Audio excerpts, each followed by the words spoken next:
Hi and welcome in this new video in which I'm going to show you to make a micro brick battle scale 1 to 120 20 centimeters Morser 18.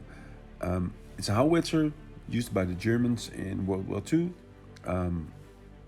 Pretty cool design made by Xpasa Black Powder on Instagram. If you want stats for this one to use in a game, then check her Instagram account in the link in the description.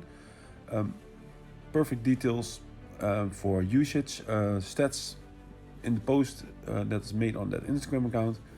And yeah, like always, in a couple of seconds I will show you all parts needed. This one uses a couple of cut hoses, so those could be a little bit hard to get, but you don't need to use the dark bluish gray one. You can also use black ones. It would look good also.